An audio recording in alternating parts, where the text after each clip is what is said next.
ამ რაც უნდა მოხდეს, როგორი არის თქვენი პასუხი?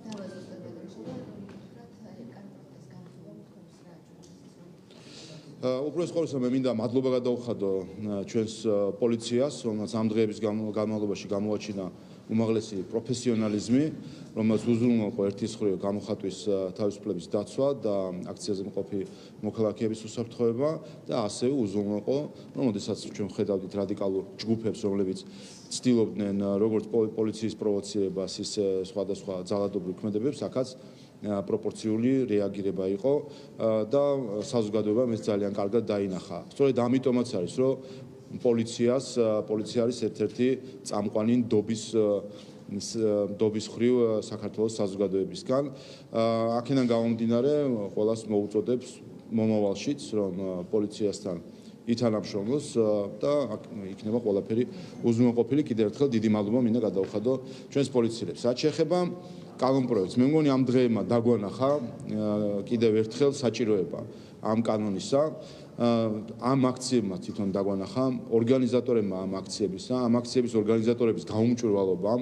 დღემდე არ ვიცით, თუნდაც ის ტექნიკური აღჭურვილობა, ვისი დაფინანსებული არის, ის ორგანიზაციები,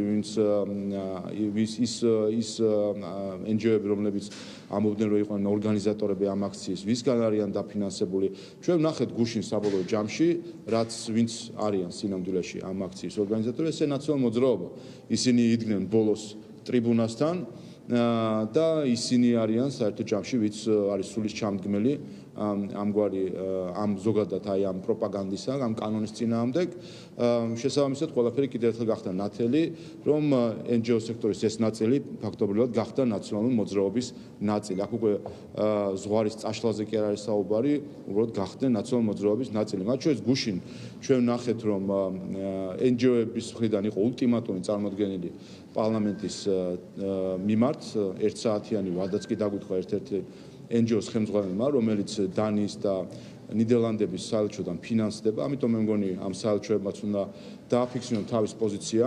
ერთი, რომ ეს არის მიზანი მათი დაფინანსებისა, ამ NGO-ს დაფინანსებისა, რომ ულტიმატუმები წამოუყენონ ქართველი ხალხის წარმომადგენლობით ორგანოს, რა კანონი მიიღოს, რა კანონი არ მიიღოს და არა მხოლოდ ეს თქვას, არამედ 1 საათიანი ვადა მისცეს, მაშინ როდესაც ხალხი არის შეკრებილი და ამითი მოახდინოს ინსპირირება რაღაც ქმედებებს. ეს ვადა რომ გავიდა იგივე NGO-ს ხელმძღვანელმა, რომელიც დანიის და ნიდერლანდების საელჩოებიდან ფინანსდება, აქციის მონაწილეს მოუწოდა გადაადგილება კანცელარიისკენ და ამით ფაქტობრივად წაიყვანა აქციის ეს ნაწილი შესაძლო ძალადობრივ ქმედებისკენ. ჩვენ ვნახეთ კიდევაც, რომ კანცელარიასთან, სადაც უფრო ნაკლებია ტერიტორია, პატარა ტერიტორია ვიდრე რუსთაველზე და ამხელა რუსთაველზე შეკრებილ ადამიანებს როცა მოუწოდებ, რომ გადავიდნენ უფრო ნაკლებ ტერიტორიაზე, რა თქმა უნდა, აქ რისკებს ზდი, რომ იქნება ფიზიკური კონტაქტი პოლიციასთან და იყო ასეთი მცდელობებიც, ჩვენ ვნახეთ გუშინ კანცელარიასთან. ამიტომ მნიშვნელოვანია ახლა, რომ ნიდერლანდების, დანიის და არ ვიცი სხვა ვინ არიან დაფინანსებელი ამ NGO-ს და სხვა NGO-ებს, რომელიც გუშინ ჩვენ სცენაზე ვნახეთ, გაემიჯნონ. იმიტომ რომ მათი ფულით დაფინანსებული ორგანიზაციები გუშინ ერთი ულტიმატუმს უყენებდნენ საქართველოს პარლამენტს, ქართველი ხალხის წარმომადგენლობით ორგანოს და მეორე მცდელობა ჰქონდათ, რომ მშვიდობიანი აქცია გადაეზარდათ ისეთ აქციას, რომელიც გაცდენილი იქნებოდა მშვიდობიან ფარგლებს. მე ასეთი კითხვა უნდა დავსვათ. წარმოიდგინეთ, საქართველოს სახელმწიფო აფინანსებდეს ან ნიდერლანდებში, ან დანიაში, ან ნებისმიერ სხვა ქვეყანაში ორგანიზაციას, რომელიც დადგება ან ნიდერლანდების, ან დანიის პარლამენტის წინ და ულტიმატუმებს წამოუყენებს პარლამენტს.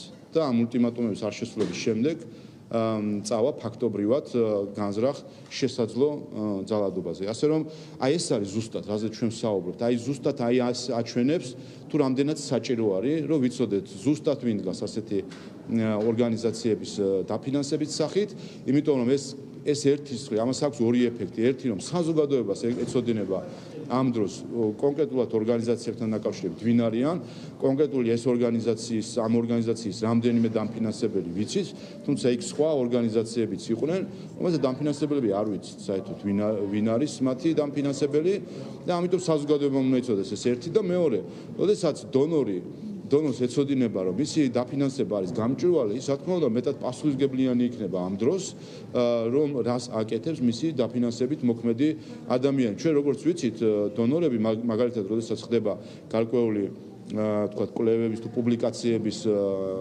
შექმნა NGO-ების მხრიდან, იქ მათი მოთხოვნა არის ხოლმე, რომ დატანილი იყოს წარწერად, რომ ისინი შინაარსზე არ აგებენ პასუხს. აი ყველა ქმედებასთან დაკავშირებით უნდა ვიცოდეთ მათი შეფასება და კონკრეტულად გუშინდელთან დაკავშირებით აი ამ საელჩოების თუ დონორების პოზიცია ემიჯნებიან თუ არა მათ მიერ დაფინანსებული NGO-ების მხრიდან პარლამენტის საქართველოს ხალხის წარმომადგენელთა ორგანოს წინააღმდეგ ულტიმატუმების დაყენებას, არა კრიტიკას, არა რჩევას, არამედ ულტიმატუმის დაყენებას და ამ ულტიმატუმის შეუსრულებლობის გამო ფაქტობრივად შესაძლო ძალადობისკენ მიყავთ აქცია. მე კითხავ მოწოდებებთან დაკავშირებით. გაზუსტება და მოვალ. იპოს. აქედან გადმოვალ. ნაცებს ამდენი ხალხის გამოყვანა შეუძლია გადანაშავა. სუვერენული სახელმწიფო რადოსით არის ვალდებული, რომ გაითვალისწინოს პარტნიორების მოწოდებები. ხო. უპირისხოლისა, ხო, რამდენიმე შეაქ დავიწყე ბოლოს საკითხით და გუშინ პრემიერ-მინისტრს თქვა, რომ 30 წლის წინ რუსთაველზე, ან უბრალოდ 80-იანი წლების ბოლოს რუსთაველზე ქართველი ხალხი იკრიბებოდა იმისთვის, რომ მოეთხოვათ სუვერენიტეტი. და პარადოქსია, რომ ამ დღეებში ოპოზიცია და მისი NGO-ები კრებდნენ ხალხს იმისთვის, რომ მოეთხოვათ ნაკლები სუვერენიტეტი. აბსოლუტური პარადოქსია, მართლაც გუშინ პრემიერი მედიასაც ჩაიკითხა თავისი ბრიფინგის დროს, როგორ შეიძლება საერთოდ პარადოქსია იმის დაშვება, რომ ადამიანები მიიყვანო იქამდე რომ ათქმევინო, რომ მას უნდა ჰქონდეს რაც შეიძლება ნაკლები ინფორმაცია, რომ ბევრი ინფორმაცია მისთვის არის ცუდი და მავნებელი თითქოს. აი ამ პარადოქსამდე არის მისული NGO სექტორი და ამ პარადოქსამდე მიიყვანა აი ამ სიტუაციამ. რაც შეეხება საკითხს თუ თვითონ ამ კანონპროექტთან დაკავშირებით, ჩვენ სხვათა შორის საერთაშორისო გამოხმაურების მხრივ ნახეთ ერთი რამე, რომ პროპაგანდა ეგრეთ წოდებული რუსული კანონისა ჩაიშალა. არცეთ ამ განცხადებებში და გამოხმაურებაში თქვენ ასეთ ტერმინოლოგიას, რომელიც სამწუხაროდ ჩარშან ერთ-ერთმა დიპლომატმა დაამკვიდრა, თუ როგორც გახსოვთ, არც ერთ გამოხმაურებაში ეს ტერმინოლოგია აღარ არის. ამიტომ ეს პროპაგანდა რუსული კანონი ჩაიშალა. ახლა ვართ მეორე სტადიაში, როდესაც ჩვენ გვაინტერესებს, რაში არის კრიტიკა, შინაარსობრივი. პროცესი კანონის მიღებისა არის გრძელი, რამდენიმე კვირა დაჭირდება, მეორე მოსმენა, მესამე მოსმენა, ყველას აქვს საკმარისი დრო, რომ წარმოადგინოს საკუთარი არგუმენტები საკომიტეტო განხილვის დროს, ასევე პლენარულ სესიაზე. დღემდე ვერ მოვისმინეთ ვერაფერი, მათ შორის ვერც უცხოელებისგან მოვისმინეთ რაიმე არგუმენტი. ერთადერთი, რასაც ჩვენ ხედავთ, ეს არის დოგმატიზმი. ანუ როდესაც დოგმებით გველაპარაკებიან და რწმენის საკითხად აქცევენ, რომ რაღაცა ეწინააღმდეგება ევროპულ ღირებულებას თუ არ ეწინააღმდეგება. დოგმების და დოგმატური აზროვნების გამოვლენის ყველაზე იოლი საშუალება არის დასმა ერთი მარტივი კითხვისა: რატომ ეწინააღმდეგება ევროპის ღირებულებებს? რატომ? აი ამის იქით უკვე რომ აღარ არის პასუხები, ეს გვაჩვენებს, რომ ჩვენ სინამდვილეში არგუმენტი არ აქვს არავის და არის ჩვეულებრივი დოგმები და რწმენის საკითხი.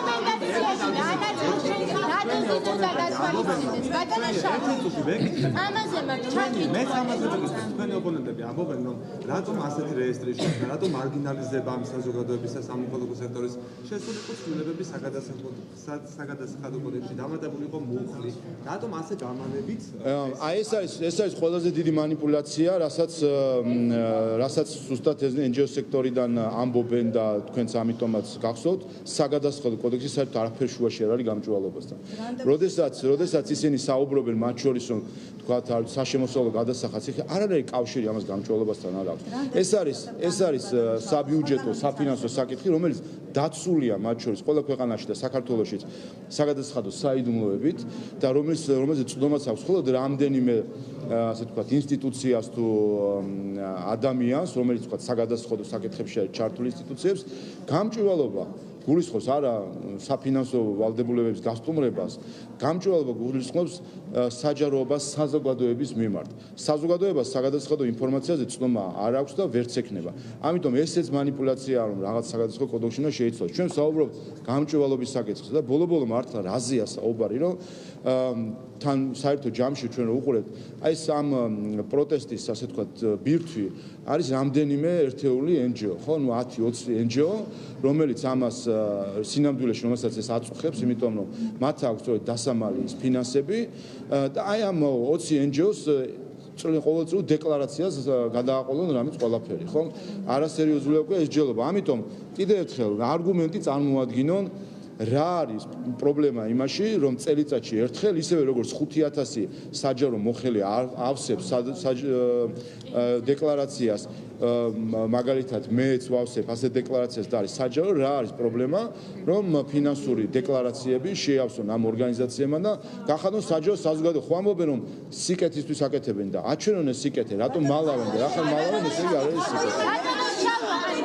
რეკომენდაციებთან დაკავშირებით უნდა რეკომენდაციები რომელიც კითხეთ და მე ვარ და მეც გაიწვიეთ ეს კანონი. ხალხს რას პასუხობთ? გავიგეთ რომ ლანძღავთ არასამთავრობოებს, გავიგეთ ოპოზიციას შეგიძლიათ გალანძღოთ და ისინი თქვენი ოპონენტები არიან, მაგრამ ხალხი გადავსებული უბრალოდ ხო არ იყო გუშინ რომ ცოტა ხალხი იყო და ისინი გამოდიან ამ კანონის წინააღმდეგ. გეუბნებიან გაიწვიეთ, რას პასუხობთ ამ ხალხს? ეს რა არის თქვენი თავარი არის გავაკეთოთ ხალხი არის ფართო ცნება და ხალხი არის მინიმუმ 3.7 მილიონი მოქალაქე, რომელიც საქართველოში ცხოვრობს და ასევე ჩვენი მოქალაქეები ქვეყნის გარეთ. ხალხი უფრო დიდი ცნება არის ვიდრე ცალკეული ჯგუფები. რაც შეეხება რას აკეთებს პარლამენტი და რა უნდა გააკეთოს, პარლამენტმა როგორც სწორედაც ხალხის წარმომადგენელმა ამ დიდი ჯგუფის უნდა გააკეთოს ის, რაც ქვეყნისთვის და ხალხისთვის არის კარგი. მასე თუ მიუყვებით ჩვენ ოპოზიციამ 2022 წელს შეძლო მათ შორის მოქალაქეების გარკვეული რაოდენობის მობილიზება იმისთვის, რომ მოეთხოვათ, რომ გაგვეშვა მოხალისე მებრძოლები უკრაინაში. უნდა გაგვეშვა? მათ მოახერხეს 2022 წელს მოახერხეს ხალხის მობილიზება რუსთაველზე, რომლებიც ითხოვდნენ, რომ სანქციები დაგვეწესებინა რუსეთს, უნდა დაგვეწესებინა. მათ მოახერხეს გარკვეული რაოდენობა ხალხის მობილიზება რუსთაველზე, რომლებიც ითხოვდნენ, რომ მიხეილ სააკაშვილი უნდა გაგვეთავისუფლებინა. ეს ასე არ წყდება. ხალხი წვეთს უპირველეს ყოვლისა არჩევნებზე თავისი მანდატის მინიჭებით საკუთარი წარმომადგენლებისათვის, პარლამენტში წარმოდგენილი არის ყველა პოლიტიკური გემოვნება, ასე ვთქვათ, რაც საზოგადოებაში არის და პარლამენტი სწორედ არის ასახვა საზოგადოებისა, თავისი ასე ვთქვათ, ინტერესებით, ჯგუფებით, სიმცირით თუ სიდიდით ამისი ასახვა არის საქართველოს პარლამენტში და ამიტომაც არის საქართველოს პარლამენტი ლეგიტიმირებული, რომ მიიღოს სახის გადაწყვეტილება. ამიტომ პარლამენტი მიიღებს იმ გადაწყვეტილებას, რაც საჭირო არის ხალხისთვის და ამ დღეებმა დაადასტურა კიდევ ერთხელ საჭიროება ამ კანონის, რომ იყოს გამჭვირვალე უცხოური დაფინანსება.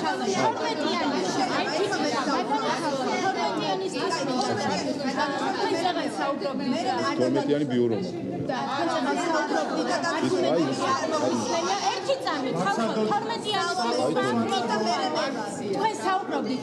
ეს და მე არგუმენტები არის მოსმენია რეკომენდაციები ძალიან ხშირად უეცრად ჩვენ პარტნიორების მხრიდან რადოსით უნდა ითვალისწინოს ეს ხელისუფლება რეკომენდაციებს რომელიც მოდის საერთაშორისო პარტნიორების მხრიდან იმ ფონზე როდესაც თქვენი განმარტებით არგუმენტები არის მოკლედ შეიძლება ერთი ანუ რა როგორ იყო კითხვა რა დოზით უნდა ითვალისწინებდეს სახელმწიფო რეკომენდაციებს როდესაც რაც შეეხება იმ დოზით რა დოზითაც არის ეს კარგი ქართული ხალხისთვის.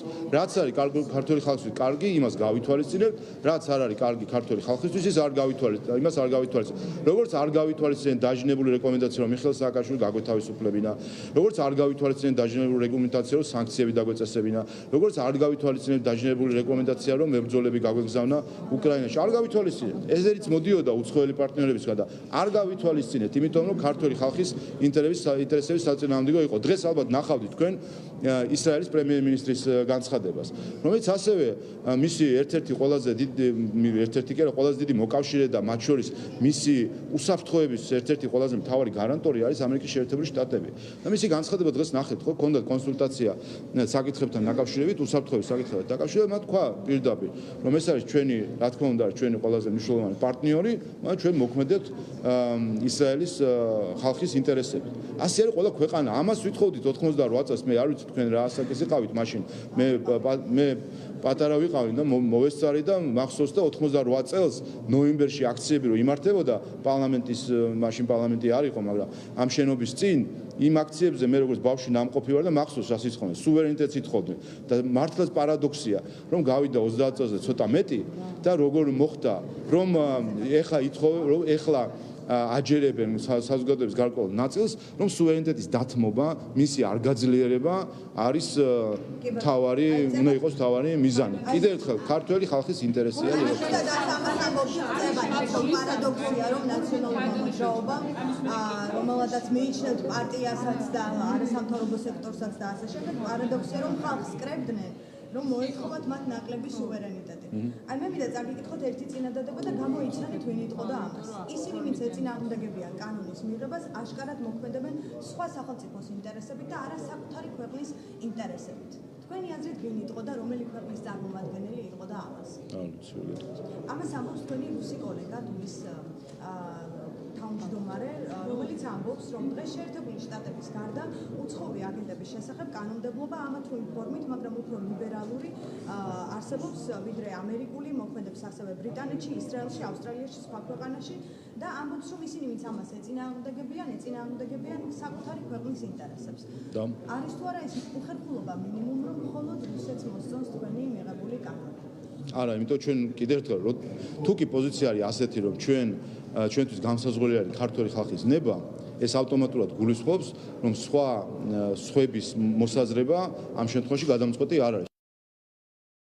ჩვენ არ მოქმედებთ, ანუ მთელი პრინციპი ხო ეს არის, ჩვენ არ მოქმედებთ უპირატესად სხვების მოსაზრებებიდან გამომდინარე, არამედ უპირატესად ქართული ხალხის ინტერესიდან გამომდინარე და ეს ამას ჟურნალისტიკაში თქვენ ახლა რას გააკეთეთ, ამას ქვია მანიპულაცია.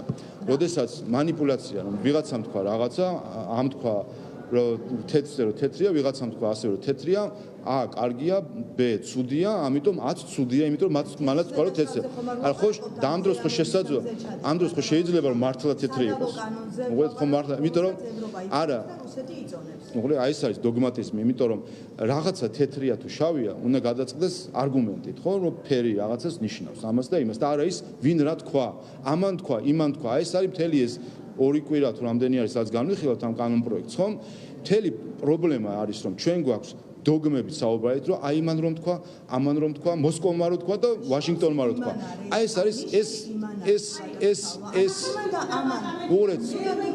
უღურეთ არგუმენტი არ არის. უბრალოდ ეს არგუმენტი არ არის. ეს არის უღურეთ კიდევ ერთხელ. მიშელი გადაწყვეტილების მიღების იმან თქვა, ამან თქვა ეს არგუმენტია თქვენი. გეტყვით. იმიტომ რომ ეს არის ავტორიტეტებით, არა უღურეთ. მისმენთ. გეტყვით. აი ეს არის ავტორიტეტებით საუბარი და არა არგუმენტებით საუბარი. ერთი. რაც შეეხება ავტორიტეტებით საუბარი, არის სწორი თუ არა, რომ მხოლოდ ავტორიტეტებს დაყრდნობით ვიმოძრავთ. ჩვენ რომ მხოლოდ ავტორიტეტებს დავყრდნობოდით, მაშინ უნდა სანქციები დაგვეწესებინა და ეს იქნებოდა კატასტროფა ქართული ხალხისთვის. მაშინ მიხეილ სააკაშვილმა გაგვეთავისუფლება, იგივე ავტორიტეტები აქეთკენ გვიბიძგებდნენ, ეს იქნებოდა კატასტროფა ხალხისთვის და ბევრი სხვა, რაც იგივე ავტორიტეტები ჩვენ რისკენაც გვიბიძგებდნენ პირდაპირ, ირიბად, ღიად, დახურულ კარს მიღმა, ჩვენ მივყვებოდით და მივყვებით არა იმას, რას ამბობენ ავტორიტეტები, არამედ იმას, რა არის სწორი ქართული ხალხისთვის საღი გონივრული განსჯის შედეგად. კონსტიტუციას არღვევს თუ არა 70 არა, რა თქმა უნდა. რა თქმა უნდა. გამჭვირვალობა არის თავარი ევროპული პრინციპი.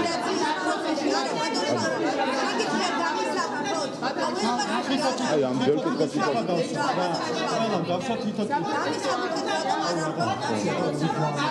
აი ერთი კითხვა რა გითხარ მოგეთ მოვისმენ კითხვებს და გუპასხებ ყველაფერს და შევაგებთ აი მე გადმოვა ძლებენ შესაძლებლად გაგრძელდება ეს აქცია თქვენ რაც გეუბნებათ აქცია და იღებთ თუ არა ხალხის მოწოდებას მოდეშო მეორე კითხვაც და ის რაც ხდება პარლამენტის გასაგებად არა კიდევ ერთხელ უყურე ამ აქციამაც მოდი კიდევ ერთხელ გვასწავლო ამ აქციებს დღეებმაც დაგვანახეს ერთი საჭიროება ამ კანონის და მეორე დაგვანახეს ხალხის მხარდაჭერა ამ კანონის მიმართ. ზუსტადაც ამ აქციებმა დაგვანახა ხალხის მხარდაჭერა ამ კანონ პროექტის მიმართ. ამიტომ რა თქმა უნდა საქართველოს პარლამენტი გააგრძელებს მსჯელობას ამ კანონზე. კიდევ ერთხელ ვინმეს თუ რაიმე არგუმენტებია კანონ პროექტთან დაკავშირებით მსჯელობა მიდის. ჩვენი პოზიცია ცხადი არის, რომ ეს კანონი სჭირდება ქართულ ხალხს და ქართული ხალხის პოზიციაც ცხადი არის, რომ მას სჭირდება ეს კანონი. აი ეს კითხვა უნდა გავიგო. აი ეს და გავიგო. ხო, ნუ ამაზე უნდა შევიდე ბიუროზე რა. აი ორი კითხვა და გავიგო. ვეღარ გიპასუხებ ბიუროს ხდომა. მაგასაც გეტყვი. მოკლედ, ესე იგი, რაც შეეხება სალომე ზურაბიშვილის ქმედების ბოლო დღეების განმავლობაში მიჭირს უკვე დავეწიო ასე ვთქვათ რეაქციებითაც ჩვენ ნახეთ სალომე ზურაბიშვილი რომელიც პოლიციას რუსული ტერმინოლოგიით მოიხსენებდა და ამით უკვე მე მგონი ყველანაირი წითელი ზღვარი ხაზი გადალახა სახელმწიფოსთან დაკავშირებით ის არ მიიჩნევს თავს ნაწილად ამ სახელმწიფოსი ის არ მიიჩნევს თავს იმ ინსტიტუციების ნაწილად როგორიც არის პოლიცია რომელიც ნახეთ ჩვენ ეს დღეები როგორ ღირსეულად მოქმედებდა და ეს სწორედ ეს აისახება ამიტომ არის ნდობა საზოგადოებისა პოლიციის მიმართ ასეთი მაღალი და გუშინ კიდე საერთოდ სასწაული რამე მოხდა როდესაც სალომე ზურაბიშვილმა უჩივლა საკუთარ ხელისუფლებას უცხო ქვეყნის ხელისუფლებასთან თან დააკვირდით ერთ რამეს გასაგებია როდესაც საუბრობთ ევროკავშირზე მაგრამ რა შუაში იყო საფრანგეთის პრეზიდენტი ვერავინ ვერ ახსენს დღესდღეობით ევროკავშირის პრეზიდენტობა აქვს ბელგიას თუ მაინც და მაინც ევროკავშირზე იყო საუბარი ბელგიის ხელმძღვანელობის უნდა მიემართა ხა საფრანგეთის პრეზიდენტი ეთყობა მისი ყოფილი მოქალაქეობიდან გამომდინარეობს თუ არ ვიცი ეხლა თუ აქვს რომ მაგი მოქალაქეობა ზუსტად არ ვიცი რა შუაში იყო საერთოდ საფრანგეთის პრეზიდენტი საერთოდ ვერ ხვდები და დამოკიდებულება რომ ადამიანი რომელსაც ის აქვს ის თანამდებობა რომელიც აქვს ხალბატონ სალომეს უჩივის თავის ქვეყნის ხელისუფლებას თავის ხალხის ხელისუფლებას სხვა ხალხის ხელისუფლებასთან ну ეს ისეთი როგორ თქვა არათუ საქართველოს სუვერენიტეტი არ ესმის საერთოდ სახელმწიფო სუვერენიტეტი არ ესმის აჩვენებს აი ამას საერთოდ ჯამში რაც შეეხება იმედის ჟურნალისტებზე თავდასხმა იმედის ჟურნალისტ თავდასხმას რაც შეეხება და მათ შორის სხვა ჟურნალისტებზეც ჩვენ ნახეთ და ესეც ნაწილი არის სხვათა შორის იმისა რატომაც მნიშვნელოვანი არის გამჭვირვალობა დაფინანსების ის NGO-ები რომლებიც იქ აგრესიულები იყვნენ განსაკუთრებით მათი მხრიდან ნახეთ თავდასხმები მედიაზე და ეს არის ის სამოქალაქო აქტივიზმი ეგრეთ წოდებული ბჭყალებში რომელიც ფინანსდება მათ შორის უცხოური წყაროებიდან ჩვენ ნახეთ კანვასის და სხვების ტრენინგები აი იქ ნასწავლი მეთოდები არის და იქ გაღვივებული სიძულვილი არის მათ შორის სხვადასხვა მედიის წარმომადგენლებს ეს არის აქტივიზმი NGO-ების გარკვეული ნაწილის გაგებით რომ იწყება საიდან ერთი რომ თვითონ NGO ეს მილიონერი NGO ლიდერები ასე თქვა რიყავენ მედიას გახსოვთ რომ კომენტარზე უარს ეუბნებიან იმედს ან ზოგიერთ სხვა ტელევიზიას რომელიც მათთვის მიუღებელია უარს ეუბნებიან კომენტარზე მეორე შემდეგ მიდის ამისთვის ამითი აღვივებენ აგრესიას და შემდეგ უკვე ეს ჩამოდის ქვემოთ და ჩვეულებრივი წევრი ამ NGO-სი უკვე ძალადობაზე ან აგრესიაზე გადადის ჟურნალისტების მიერ. აქ მნიშვნელოვანი ამიტომ არის რომ გამოიხმაურონ უნდა ამ საკითხს რა თქმა უნდა ის დონორი ორგანიზაციები რომლის დაფინანსებული NGO-ებიც იყვნენ ორგანიზატორები ნაციონალურ მოძრაობასთან ერთად ამ აქციების და გაემიჯნონ ანუ გაემიჯონ ამ ყველაფერს, აქ ყველაფერში ერია, ჩვენ ეს დღეები ამას უყურებდით.